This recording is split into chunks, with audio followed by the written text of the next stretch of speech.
Alright, so last but not least, it's finally time for the complete ADC guide for Season 6 Smite. Of course, if you haven't already checked out the other 4 role guides, they're available in a playlist on the channel. But without further ado, let's get right into the comprehensive guide to playing ADC in Smite Season 6. So as always with my role guides, I'll start by covering the structure of the guide and exactly what I'm going to talk about in order. So first up, we'll cover the basic overview of the role, what it's all about and why you might want to play it. Then gods and items, where I'll discuss what gods are the most successful for the ADC role and how to build them. Then the 2v2 laning phase with your support. After that, the 1v1 laning phase and boxing after the support leaves the lane to rotate. And finally, we'll round off the guide with a bit on team fighting as an ADC, as well as general team play and objective fights. Alright, so let's dive right in with the basics of the ADC role. So ADC in Smite is the quintessential carry role that most people think of if you say carry. Hell, the name literally stands for attack damage carry. In Smite, the ADC resides in the duo lane beside the Gold Fury with the support, and it's quite a farm focused role. ADCs do their best later on in the game when they have near full build, and thus will want to farm effectively so that they can carry their team in teamfights later on.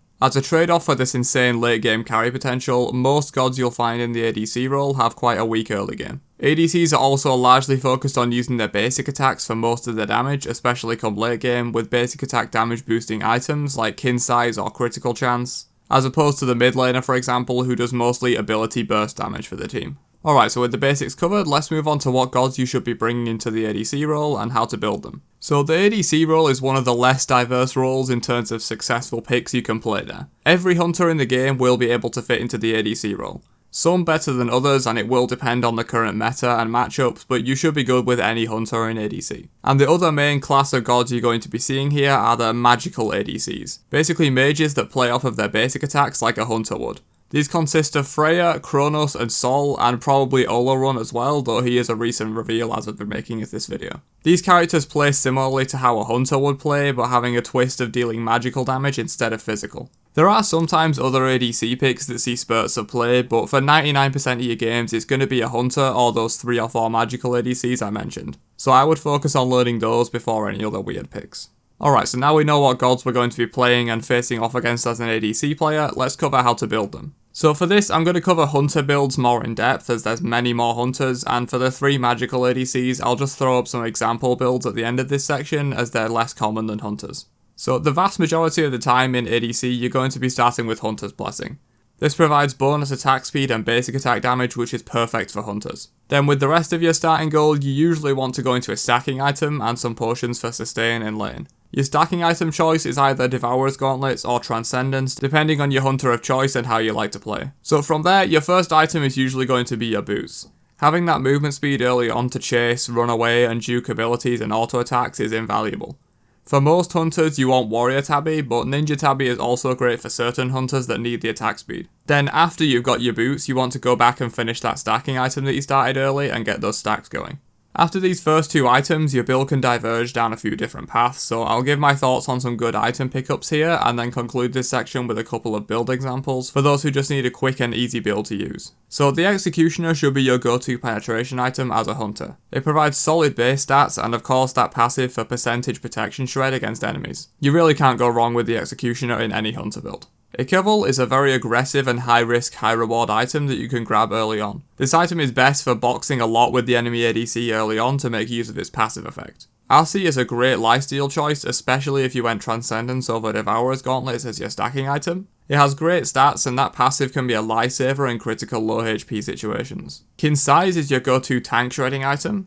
If tanks are running wild in your games, getting kin size combined with penetration items like Executioner can be deadly to tanky targets, with that percentage max health damage that kin size deals. And if you don't want to go the kin size route, you can also grab crit chance items like Rage, Wind Demon, Deathbringer, Poison Star or Malice. Usually it's best not to mix the 2 of crit and kins into one build, usually better off picking one direction and committing to it. Titan's Bane is another percentage penetration option. I highly recommend buying Executioner before you think about buying Titan's Bane, since it gives much better stats for hunters, but if tanks are giving you trouble, then getting both Exy and Titans can be extremely effective at shredding those warriors and guardians. Odysseus Bow is a really nice attack speed boost option. It gives the highest attack speed of any single item in the game, so if your build is lacking attack speed or you just want a lot more attack speed in the build in general, this can be a great pickup, especially in kin size builds. Plus that passive can be a nice little extra damage boost as well. And for your relics as an ADC, you always want Purification Beads and Aegis Amulet, no question. You could meme around with other stuff like Blink on some hunters, but you really need the survivability that these two relics provide. Alright, so with my item choices discussed, let's cover some build examples for hunters and those 3 magical ADCs that I mentioned earlier. So here are your hunter builds, one with Transcendence and one with Devourer's Gauntlet. Plus you can swap out these items for crit if you want to go that route instead of a kin size build.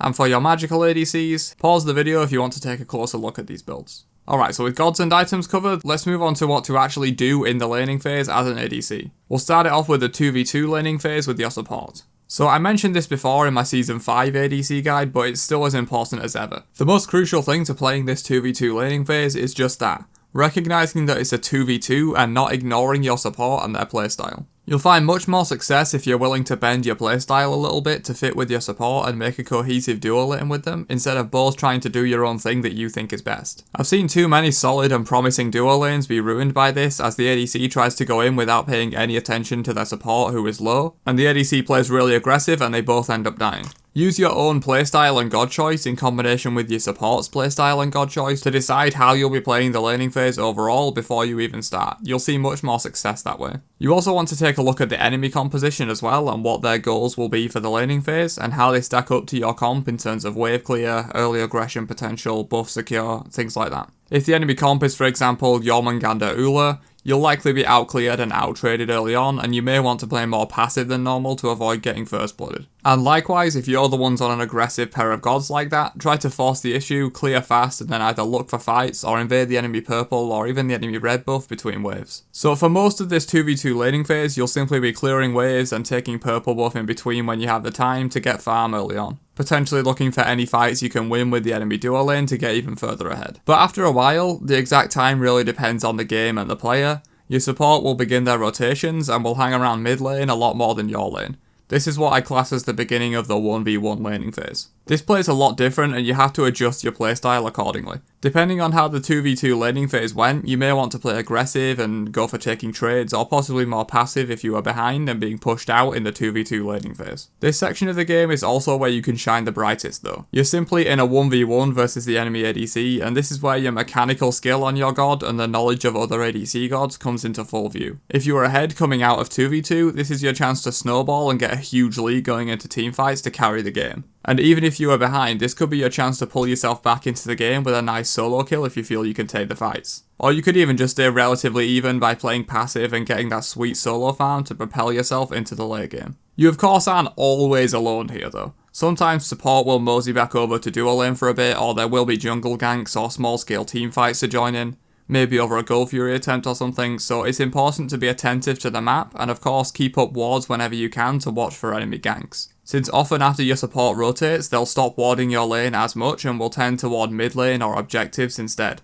So in this 1v1 laning phase, wards are even more important than before to pay attention to. But your main goal above all else here is to get farmed and get your items online so you can make a huge impact in the late game teamfights where you're going to be at your strongest point in the entire game. Whether you achieve that goal by passively farming as much as you can or by playing aggressive and landing kills, it doesn't matter too much. Just get yourself to that late game safely and you're good to go. So speaking of that late game, let's round out the guide here with a bit on your role in teamfights and objectives as an ADC. So the ADC, much like any other role, has a very unique skill set that allows it to excel at certain tasks within a teamfight or objective push. Most notably, hunters and other ADCs function mostly off of auto attacks late game, which leads to a more sustained damage over long periods or DPS style of play, as opposed to most mages or assassins that are more aligned to burst people down quickly and then wait for cooldowns. This means that generally ADCs are the most important of all gods to have alive for objective pushes, and especially for sieging enemy towers, phoenixes and the Titan. Since a mage can quickly do a lot of damage but then has to wait 10 seconds or so for their cooldowns,